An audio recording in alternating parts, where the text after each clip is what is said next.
Bienvenidos a la hora siniestra, el espacio donde las sombras cobran vida, los susurros del viento revelan secretos olvidados y lo desconocido acecha en cada rincón oscuro. Prepárate para adentrarte en relatos que desafían la razón, donde cada historia te llevará al límite entre lo real y lo imposible. Aquí, en la hora siniestra, el miedo no es solo una emoción, es una presencia que te acompañará en cada episodio.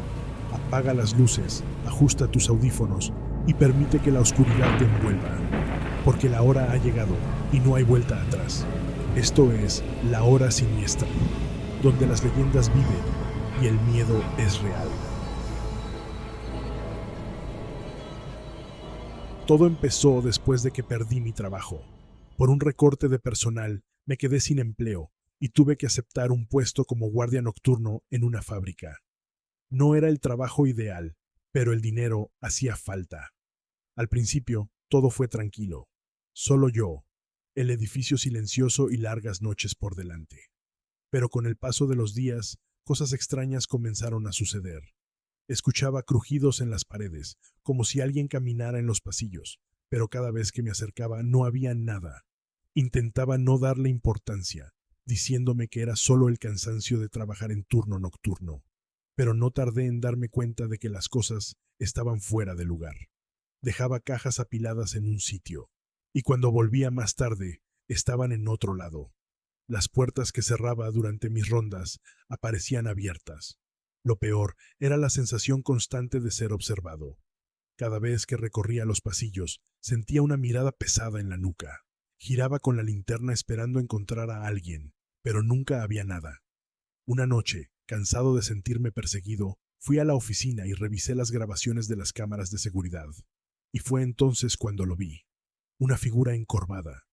Era un hombre delgado y mayor, con la espalda arqueada y movimientos lentos. Me seguía en cada ronda, siempre desde las sombras. Incluso lo vi de pie detrás de mí, mientras revisaba las cámaras en la oficina, sin que yo me diera cuenta. Al día siguiente, en la estación del metro, me encontré con un hombre al que veía todos los días al salir del turno. Siempre coincidíamos en los mismos vagones. Aproveché para preguntarle algo que no podía sacarme de la cabeza.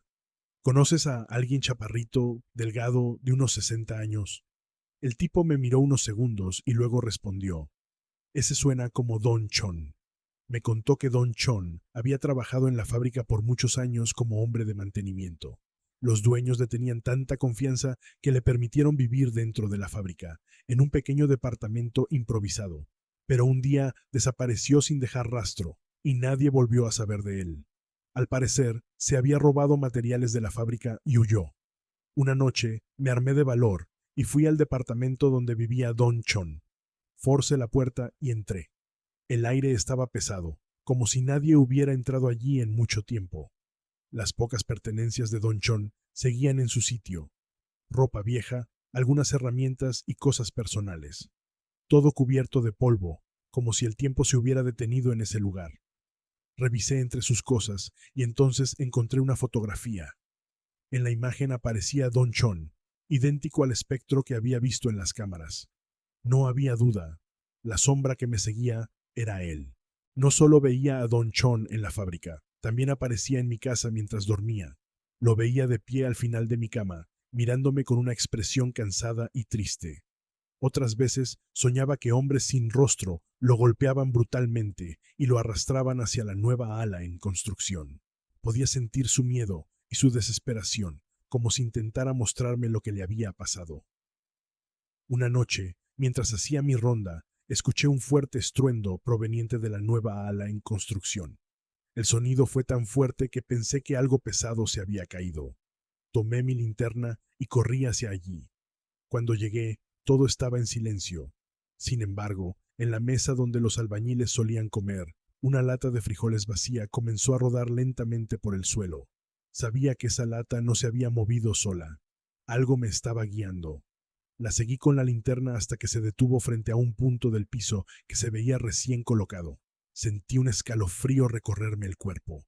Sabía que algo estaba enterrado allí. Sin pensarlo, tomé un martillo que los albañiles habían dejado y comencé a golpear el cemento con todas mis fuerzas. Cada golpe resonaba en la oscuridad. El polvo se levantaba en el aire, pero no me detuve hasta que la losa cedió. Debajo del cemento había tierra suelta. Escarbé con las manos temblorosas hasta que lo encontré. El cuerpo de Don Chon, envuelto en plástico. Llamé a la policía en cuanto encontré el cuerpo, pero las cosas no salieron como esperaba. Cuando llegaron, en lugar de enfocarse en el cadáver, me miraron a mí como el principal sospechoso. Me hicieron preguntas rápidas y confusas, como si estuvieran buscando una contradicción en mi historia. A pesar de que les expliqué todo, no me creyeron. Me llevaron a la comisaría y me interrogaron durante días. Querían saber por qué había estado en la zona en construcción, cómo había encontrado el cuerpo y por qué nadie más sabía lo que yo sabía. Cada explicación que daba solo parecía incriminarme más. ¿Cómo sabías que el cuerpo estaba ahí?, me preguntaron con tono desconfiado. ¿Qué relación tenías con Don Chon? ¿Por qué lo encontraste tú y nadie más? Los separos eran fríos y oscuros. Cada minuto encerrado allí sentía que mi situación empeoraba. No podía dormir, y cuando cerraba los ojos volvía a ver a Don Chon, de pie frente a mí, como si siguiera pidiéndome ayuda. Pensé que nunca saldría de allí. Cada vez que los policías entraban para interrogarme, esperaba que dijeran que todo había terminado. Volvía a explicar mi versión una y otra vez, sin que nadie me escuchara. Comenzaba a perder la esperanza. El ambiente se volvía más asfixiante con cada día que pasaba en ese lugar. Sentía que todo el mundo estaba en mi contra. Por un momento pensé que nunca volvería a salir libre, que Don Chon y yo compartiríamos el mismo destino, quedar enterrados para siempre, invisibles para el mundo. Todo cambió cuando los peritos encontraron una memoria USB destruida junto al cuerpo. Aunque estaba dañada, lograron recuperar su contenido. Días después, vi la noticia en los noticieros. El video mostraba cómo Don Chon había descubierto al gerente de la fábrica y a un guardia anterior robando materiales. Para asegurarse de que no hablara, lo golpearon brutalmente, lo envolvieron en plástico y lo enterraron vivo en la nueva ala en construcción. Después de que la verdad salió a la luz, quedé libre, y los verdaderos culpables fueron arrestados y enviados a la cárcel. Poco después, la fábrica me ofreció un ascenso por todo lo que había pasado. Hoy sigo trabajando allí, pero ya no siento sombras siguiéndome. Sé que Don Chon finalmente ha encontrado paz. A pesar de lo aterrador que fue todo, me siento feliz, porque sé que hice lo correcto y logré que su alma descansara. Así termina otro relato en La Hora Siniestra. Gracias a todos nuestros oyentes y suscriptores por acompañarnos. Recuerda que puedes enviarnos tus propias historias de terror para compartirlas aquí. No olvides suscribirte y compartir este episodio. Soy Fernando Avitia. Hasta la próxima noche. Que descanses, si puedes.